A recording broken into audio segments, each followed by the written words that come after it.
Everyone thought Mia was invisible. She walked the halls of Ridgewood High with her eyes down, backpack tightly clutched, and never said more than a few words. But silence doesn't mean weakness, and one cruel mistake would teach that lesson. The hard way? It was just after lunch, and the hallways were thinning out. Students drifted back to their classrooms, chattering and joking, paying no attention to the girl standing at her locker. Mia adjusted her glasses and tucked a strand of hair behind her ear, trying to focus on the books in her hands. That's when she heard footsteps. Loud, taunting footsteps. "Hey, freak," a voice sneered behind her. It was Blake and his crew Tyler, Jenna, and Marcus. The school's elite bullies, living off cheap laughs and others' misery. Mia had been their silent target for months. They teased her clothes, her silence, her mother's job as a cleaner. She'd never responded, and that annoyed them more than anything. Blake smirked and shoved her locker closed. "You deaf, or just too dumb to talk?" Mia stared at him, her lips sealed. Inside, her heart raced. But not with fear. With fire, before she could move away. His hand struck her face. A slap. The hallway echoed with the sound. A few students gasping and turning to watch. She stumbled back, her cheeks stinging but her eyes. They didn't water, they narrowed. Something in her snapped in the blink of an eye. Mia dropped her books and twisted his arm so fast, so fiercely, that the onlookers barely had time to react. A sickening crack echoed through the hall. Blake collapsed to the ground, screaming in pain, cradling his elbow. The others froze, and for the first time ever, Mia spoke up.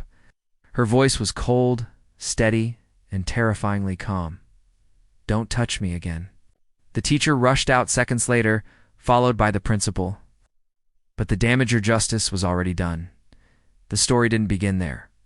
Mia had always been quiet.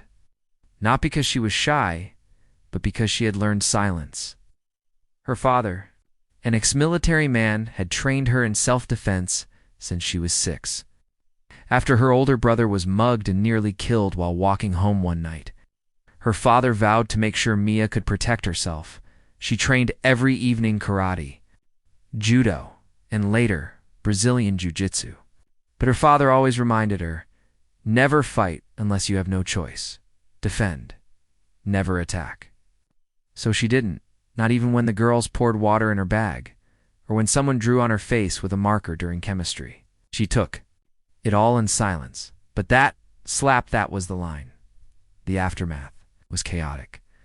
Blake was rushed to the nurse's office. His elbow was dislocated, maybe even fractured. His parents threatened to sue. Mia was taken to the principal's office. Her mother was called in, worried sick. But Mia sat with her head high, bruised cheek glowing red. The school launched an investigation. CCTV footage confirmed everything. Students who witnessed it came forward, not one stood by Blake. Everyone had seen how long Mia had been tormented. Even the teachers had turned a blind eye.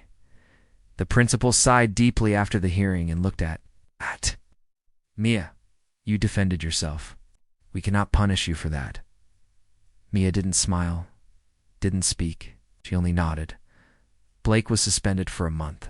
The rest of his group, Jenna, Tyler, and Marcus, were given mandatory counseling, detention, and community service.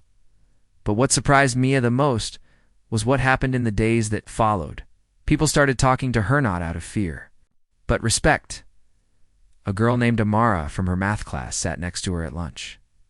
"Hey, I saw what you did. You were amazing." A boy from science lab offered to partner with her.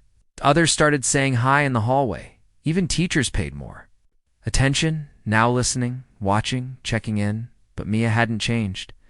She still walked the halls quietly, still clutched her books and did her homework on time.